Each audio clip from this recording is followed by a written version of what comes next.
నమస్తే, welcome to Pragathi media. నేను ఆదిత్య.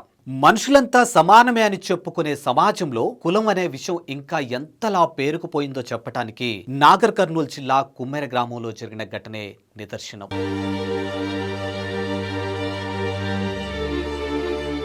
ఒక పక్క అభివృద్ధి టెక్నాలజీని మాట్లాడుకుంటున్న తరుణంలో కేవలం 2 నెలల పసిబిడ్డను కాలితో తన్ని చంపేంతటి క్రూరత్వం ఎక్కడి నుండి వస్తుంది? కుమ్మెర గ్రామానికి చెందిన చాకలి చంద్రకళ కుటుంబం ఈ వివక్షకు గురైంది. ఆమె కుమారుడు గణేష్ ఎస్సీ సామాజిక వర్గానికి చెందినటువంటి అమ్మాయిని వివాహం చేసుకున్నాడు.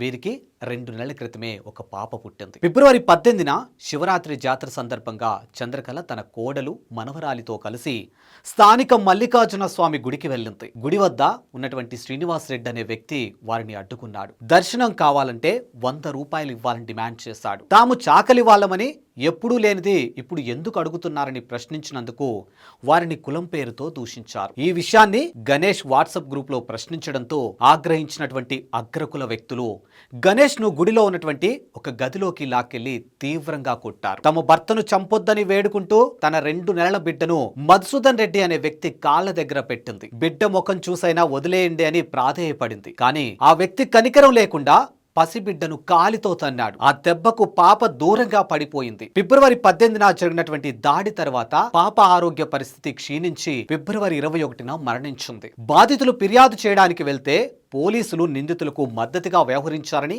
గణేష్ మీదనే ఎదురు కేసులు పెట్టారనే అంశాలు వినిపిస్తున్నాయి. ఈ ఘటనలో నిందితులు రాష్ట్ర ముఖ్యమంత్రి రేవంత్ రెడ్డికి బంధువులని, అందుకే పోలీసులు వారిని అరెస్ట్ చేయడం లేదని బాధితులు ఆరోపిస్తూ ఉన్నారు. ఈ కేసులో నిందితులుగా ఉన్నటువంటి మధురెడ్డి, కటిక నరేష్, విష్ణువర్ధన్ రెడ్డి, తుకారం రెడ్డి, సతీష్ రెడ్డిలను పోలీసులు ఇంకా అరెస్ట్ చేయకపోవడంపై ఆగ్రహం వ్యక్తమవుతుంది. రాజకీయ అండదండలతోనే వారిని కాపాడుతున్నారని ఆరోపణలు వస్తున్నాయి. మరోవైపు బీఆర్ఎస్ వర్కింగ్ ప్రెసిడెంట్ కేటీఆర్ ఈ రోజు కుమ్మెర గ్రామానికి వెళ్లి బాధిత కుటుంబాన్ని పరామర్శించారు. ఏమడిగిందా పసిగుట్టు? మీరు ఎక్కి కులుకుతున్న గద్దెని అడిగిందా? మీరు పోగు చేసుకుంటున్న మూటల ముళ్ళు అడిగిందా? అడిగింది మల్లన్న దర్శనానికి పోతా అంటే ఇవాళ కులం పేరుతో దూషించడమే కాకుండా గణేష్ మీద దాదాపు 20-25 మంది దాడి చేసి తన్నినంత చోట తన్నకుండా తన్ని చివరికి ఆ తమ్ముడిని ఇబ్బంది పెడితే, అన్నా ఈ పసిగుడ్డు ముఖం చూసన్నా ఇడిచిపెట్టానన్నా, మావాడు ఒక్కడున్నాడు, మీరు 20 మంది తంతున్నారని చెప్పి ఆ అమ్మాయి మౌనిక వచ్చి ఆ పసిగుడ్డునన్నా ముంగట పెడితే దయగలుగుతుందేమో, మానవత్వం అనేది ఉంటే మనిషిలో ఆ పసిపిల్ల ముఖం చూసన్నా ఊకుంటారేమో అని చెప్పి ఈ అమ్మాయి మౌనిక వచ్చి వాళ్ళని ప్రాధేయపడ్డది, బతిమలాడింది. అన్నా వదిలిపెట్టండి అన్నా, చచ్చిపోతాడన్నా, కొట్టకండి అన్నా, పసిగుడ్డు ముఖం చూసి తండ్రిని వదిలిపెట్టండి అన్నా అని అడిగితే, దుర్మార్గుడు మానవ మృగం లాంటి మనిషి వాడెవడో చెత్తనా కొడుకు, వాడు కాలితో తంతే ఆ పాపని, ఇవాళ పాప చనిపోయింది. ఇట్లాంటి మానవ మృగాల్ని మరి శిక్షించాల్సిన పోలీసులు ఏం చేస్తున్నారని నేను అడుగుతా ఉన్నా. మరి మౌనిక పోయి, గణేష్ పోయి, మా బిడ్డ మీద దాడి జరిగింది, మా మీద దాడి జరిగింది, దయచేసి కంప్లైంట్ తీసుకోండి అంటే, లేదు మీరు సరిగ్గా రాసియలేదంటాడట. నేను అడుగుతున్నా పోలీస్ అధికారిని, నీకు ఉద్యోగం ఇచ్చింది ఈ రాష్ట్రం, నీకు జీతం ఇచ్చేది ఈ రాష్ట్ర ప్రజలు, రేవంత్ రెడ్డి కాదు, ఆయన తొత్తులు కాదు. నువ్వు చేయాల్సింది, సేవ చేయాల్సింది బాధితులకు. ఎవరి మీద అయితే దాడి జరిగిందో వాళ్ళు వచ్చి నీకు షికాయత్ చేస్తే, కంప్లైంట్ ఇస్తే అది కరెక్ట్ గా లేదంటవా? సోమోటోగా తీసుకోవాలి. నువ్వు తప్పు జరిగితే సోమోటో తీసుకోవాలి. సోమోటో అంటే నీ ఎంచట నీవే స్వచ్ఛందంగా తీసుకోవాలి. వాళ్ళు షికాయత్ చేసే అవకాశం కూడా ఇవ్వద్దు. కానీ నువ్వేం చేసినావు?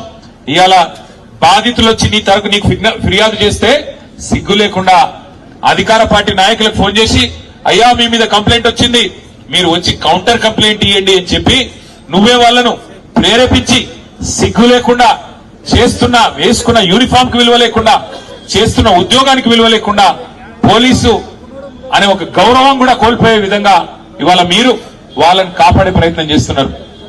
ఇప్పటికే ఎంఆర్పీఎస్, బీసీ సంఘాలు, బీజేపీ నేతలు అక్కడ ధర్నా నిర్వహిస్తున్నారు. ముఖ్యమంత్రి రేవంత్ రెడ్డి సొంత జిల్లాలో ఇలాంటి ఘటన జరగటం, నిందితులు ఒకే సామాజిక వర్గానికి చెందినవారు కావడంతో ప్రభుత్వం వారిని కాపాడే ప్రయత్నం చేస్తుందని మాజీ ఎమ్మెల్యే మర్రి జనార్దన్ రెడ్డి ఆరోపించారు. జంతువులపై హింస జరిగినప్పుడు స్పందించేవారు ఒక పసిపాప కుల వివక్షతకు బలైతే ఎందుకు మౌనంగా ఉన్నారు అనే ప్రశ్నలు కూడా వినిపిస్తున్నాయి. మతం పేరుతో రాజకీయం చేసేవారు ఈ కులాంకారం దాడిపై ఎందుకు గొంతు ఎత్తటం లేదు అనే ప్రశ్న ప్రశ్న కూడా వినిపిస్తోంది.